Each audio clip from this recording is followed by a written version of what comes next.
ভাবুন তো, বৃষ্টির দিনে একটা কাদামাখা রাস্তা পার হওয়া কতটা ঝামেলার, তাই না? আজ আমরা এই কাদার বিজ্ঞান নিয়ে এক দারুণ বিশ্লেষণে নামছি। একটি সাধারণ কর্দমাক্ত রাস্তায় হাঁটা কেন এতটা কঠিন এবং বিপজ্জনক?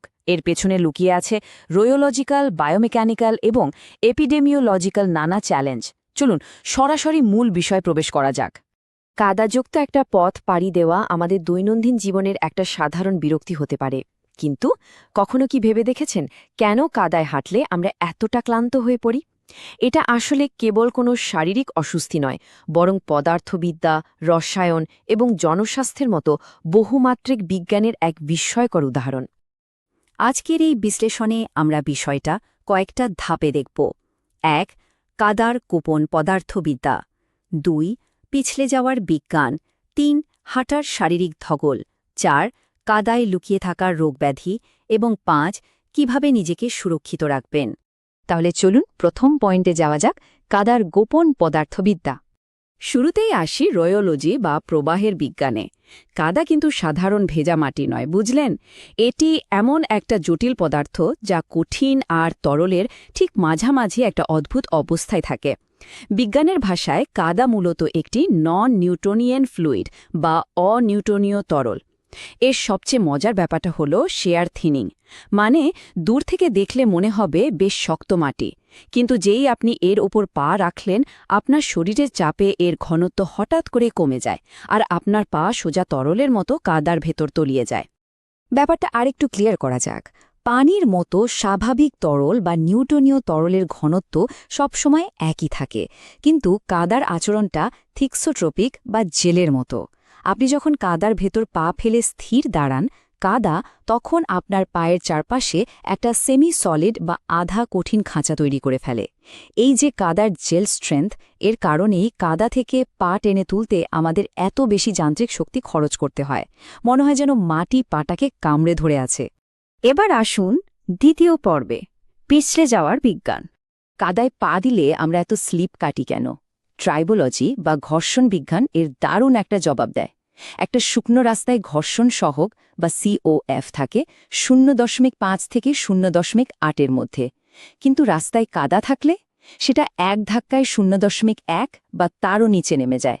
একদম আক্ষরিক অর্থে কাদা এখানে একটা হাই পারফরম্যান্স লুব্রিকেন্ট বা পিচ্ছিলকারকের কাজ করে।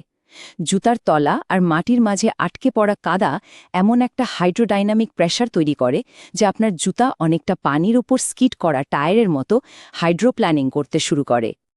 আর কাদার এই মারাত্মক আঠালো স্বভাবের পেছনে দুটো বল কাজ করে, কোহেশন আর অ্যাডহেশন।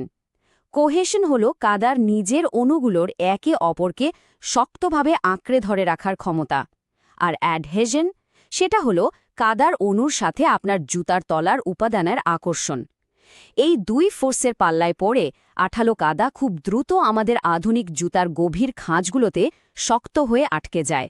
জুতার তলার ডিজাইন তখন পুরোপুরি অকেজো হয়ে মসৃণ হয়ে যায়। একবার জুতার খাঁজগুলো জমাট বাঁধা কাদায় ভরে গেলে কি হয় জানেন? জুতার গ্রিপ বা ঘর্ষণ ক্ষমতা প্রায় 48% কমে যায়। এর মানে হলো ওই অবস্থায় আপনার পা পিছলে ভয়াবহ দুর্ঘটনার কবলে পড়ার রিস্ক 300%-এরও বেশি বেড়ে যায়। দামি আর উন্নত প্রযুক্তির গ্রিপ জুতাও তখন একটা সাধারণ সমতল জুতার মতোই একদম ইউজলেস হয়ে পড়ে। এর পরের বিষয়টা হলো 3 নম্বর পয়েন্ট, হাঁটার শারীরিক ধকল। কাদায় দেবে যাওয়া আর বারবার স্লিপ করার কারণে আমাদের শরীরের ওপর প্রচণ্ড বায়োমেকানিক্যাল বা যান্ত্রিক ধকল যায়। বায়োমেকানিক্সে 5:1 বা 5:1 নামে ডিস্টাল লোডিংয়ের একটা নিয়ম আছে। এই নিয়ম অনুযায়ী জুতায় আটকে থাকা মাত্র 100 গ্রাম কাদার ওজন বহন করা আর পিঠে 500 গ্রাম ওজন বয়ে বেড়ানো দুটোই সমান ক্লান্তিকর। ভাবা যায়? আমরা দিনে হাজার হাজার বার পা ফেলি, আর প্রতি পদক্ষেপে এই সামান্য বাড়তি ওজন আমাদের পায়ের গতিকে ভীষণভাবে ব্যাহত করে, শক্তির বিপুল অপচয় ঘটায়। ভূখণ্ডের উপর ভিত্তি করে আমাদের শরীরের শক্তির খরচ বা মেটাবলিক কষ কিন্তু বদলায়। কাদা হলো অত্যন্ত নমনীয় একটা মাধ্যম। স্বাভাবিক শক্ত রাস্তায় হাঁটলে মাটি আমাদের গতিশক্তি কাজে লাগিয়ে সামনে এগোতে সাহায্য করে, কিন্তু কাদায় পা ফেললে শরীরের শক্তির একটা বড় অংশ সেই কাদার ভেতরেই শোষিত হয়ে যায়। কাদা যদি খুব আঠালো হয় তাহলে শক্তির এই অপচয় 100%-এরও বেশি বেড়ে যেতে পারে। সোজা কথায় সাধারণ হাঁটার চেয়ে কাদায় হাঁটতে আপনার প্রায় দ্বিগুণ শক্তি খরচ করতে হবে। এর সাথে আরেকটা ভয়ঙ্কর জিনিস যোগ হয়, রিট্র্যাক্টিভ সাকশন বা চোষণ বল।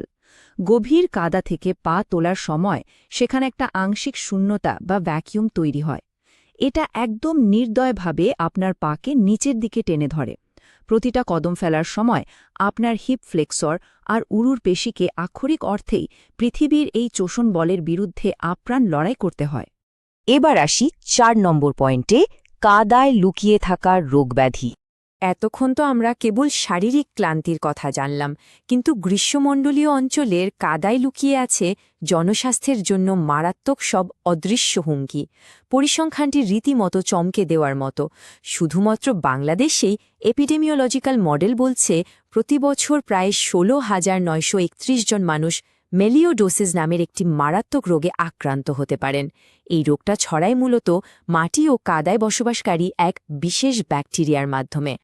মেলিওডোসিস ছাড়াও কাদা হল হুকওয়ার্ম, টিটেনাস এবং লেপ্টোস্পাইরোসিসের মতো রোগের প্রধান প্রাকৃতিক আবাস।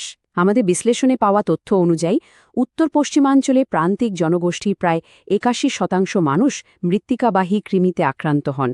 এর প্রধান কারণ হল কাদায় খালি পায়ে হাঁটা। হুকওয়ার্ম বা বক্রকৃমির লার্ভা এতটাই ভয়ঙ্কর যে এরা আপনার পায়ের একদম অক্ষত চামড়া ভেদ করেও সোজা শরীরে ঢুকে যেতে পারে। ভাবলি কিন্তু গা শিউরে ওতে, তাই না? তাহলে উপায়? চলুন ৫ নম্বর পয়েন্টে দেখি কিভাবে নিজেকে সুরক্ষিত রাখবেন। কাদার এই মারাত্মক রোয়োলজিক্যাল আর জৈবিক বিপদগুলো তো জানলাম। এবার প্রোটেকশনের কথায় আসি। নিজেকে বাঁচাতে হলে এমন জুতা বা বুট বাছুন যেগুলোর তলায় বেশ গভীর এবং চওড়া রাবারের খাঁজ আছে। এগুলো খুব দ্রুত কাদা বের করে দিয়ে ঘর্ষণ ধরে রাখতে পারে। ব্যাকটেরিয়া থেকে বাঁচতে পা পুরোপুরি ঢাকা থাকে এমন বুট পরা অত্যাবশ্যক। আর হাঁটার স্টাইলটাতেও একটু পরিবর্তন আনতে হবে। লম্বা পা না ফেলে একটু ছোট ও ধীর পদক্ষেপে হাঁটুন। দেখবেন এতে মেটাবলিক শক্তির অপচয় অনেক কমে যাবে। কাদা মাখা জামা বা জুতা পরিষ্কার করারও কিন্তু একটা নির্দিষ্ট বিজ্ঞান আছে। কাদা যেহেতু প্রোটিন আর খনিজ উপাদানের মিশ্রণ, তাই ভেজা অবস্থায় কাদা ঘষে তোলার চেষ্টা করলে কণাগুলো কাপড়ের আরও গভীরে ঢুকে যায়। সবচেয়ে প্রমাণিত উপায় হল প্রথমে কাদাকে পুরোপুরি শুকাতে দিন, একদম খটখটে শুকনো। এরপর ব্রাশ করে শুকনো কণাগুলো ফেলে দিয়ে ঠান্ডা পানিতে এনজাইমযুক্ত ডিটারজেন্ট দিয়ে ধুয়ে ফেলুন। ব্যাস, একদম পরিষ্কার।